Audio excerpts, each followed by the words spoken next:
नमस्कार, जय माता की।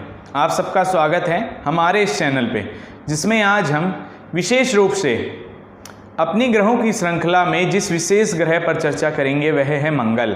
आज हम जानेंगे कि मंगल हमारे जीवन को किस तरह से प्रभावित करता है, हमारे शरीर में किन किन चीज़ों का कारक होता है, हमारे परिवार में वो कौन सा सदस्य है, क्योंकि मैंने आपको बताया था कि यद पिंडम तद ब्रह्मांडम, उस सूत्र के अनुसार हमारे परिवार में कौन सा सदस्य है, अगर हमारा कार्य मंगल बनता है तो किन क्षेत्रों में जाकर हमें सफलता मिलेगी, मंगल से जुड़े हुए कार्य क्षेत्र कौन से हैं, कौन से वो ग्रह हैं जो मंगल को अपना मित्र मानते हैं, कौन से वो ग्रह हैं जिनसे मंगल शत्रुता जैसा व्यवहार करते हैं, और कौन सी मंगल की वो विशेष राशियां हैं।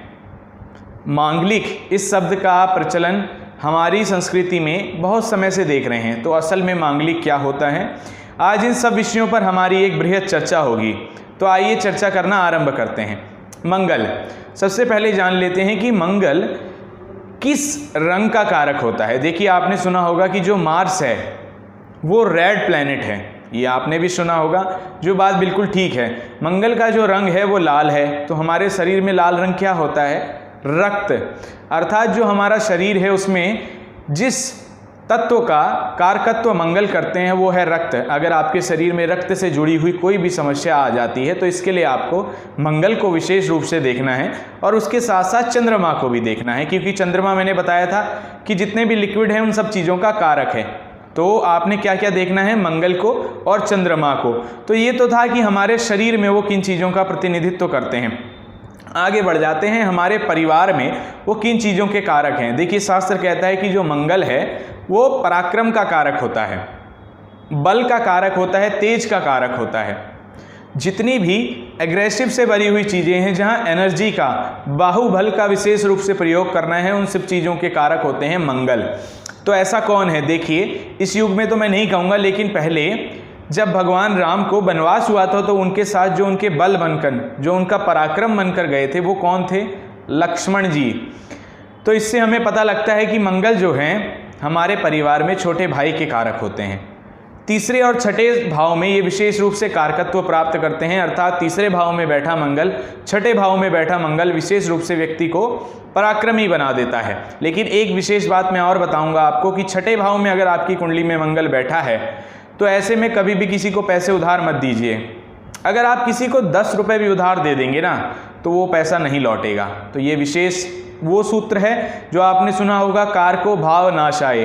तो इतना तो आप मेरे साथ अगर इस जर्नी में हैं तो इतना तो समझ गए होंगे कि हम जो भी बात करेंगे वो लॉजिकल होगी, हवा में कोई भी बातें नहीं करेंगे।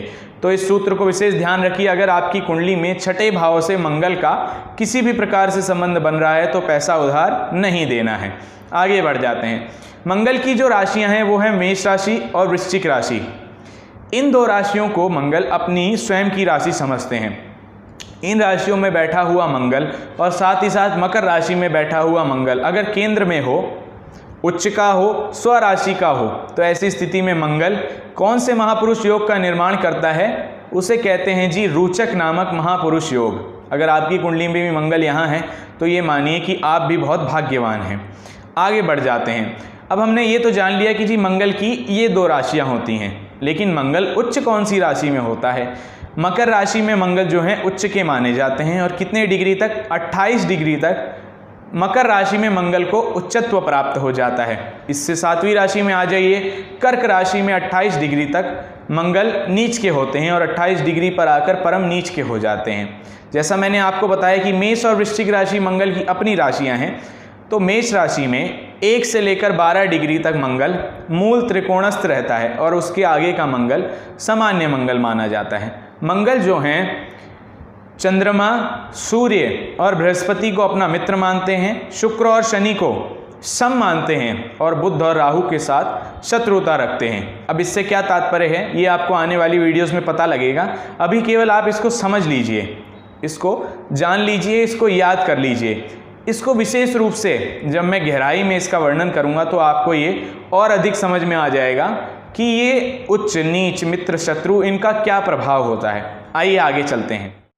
मंगल इस संसार में अग्नि के कारक होते हैं। विशेष रूप से जिन भी क्षेत्रों में आप देख रहे हैं कि एनर्जी का इस्तेमाल करना है, पावर का इस्तेमाल करना है, उन सब जगहों पे जो विशेष कारक ग्रह को आपको देखना है वो है मंगल। 17 डिग्री पर जब सूर्य और मंगल के बीच में 17 डिग्री से कम का गैप हो जाता है तो वो अस्त माने जाते हैं। और आगे बढ़ जाते हैं, जब भी आप देखेंगे मंगल आपको विशेष रूप से अग्नि की तरह ही दिखेगा, लाल रंग का कारक है और 9 नंबर का प्रतिनिधित्व करता है। लेकिन एक विशेष बात मैं आपको बताता हूं जो आपने पहले भी नहीं सुनी होगी, मंगल जो है इस संसार में ह्यूमैनिटी का भी कारक होता है, इंसानियत का भी कारक है मंगल। जिसकी कुंडली में मंगल नीच की स्थिति में हो जाता है, ऐसा व्यक्ति कहीं ना कहीं देखने में आता है कि छल कपट से भी धन अर्जित करता है, तो वो सही और गलत को त्याग देता है, बाय हुक और बाय क्रुक, कैसे भी कर उसे अपना काम निकालना है, ऐसा हो जाता है फिर वो व्यक्ति। तो मंगल केवल एक अकेला नीच का हो जाए तो देखिए कितनी सारी चीज़ों में बदलाव ला सकता है। हमारे शरीर में पित्त प्रकृति का विशेष रूप से कारक है। जितने भी आप धैर्य की चीज़ें देखते हैं, जितने भी आप पराक्रम की चीज़ें देखते हैं, उन सब चीज़ों का कारक भी मंगल ही है। इसका जो प्रभाव है हमारे जीवन में विशेष रूप से 28 से 32 वर्ष की आयु में दिखता है।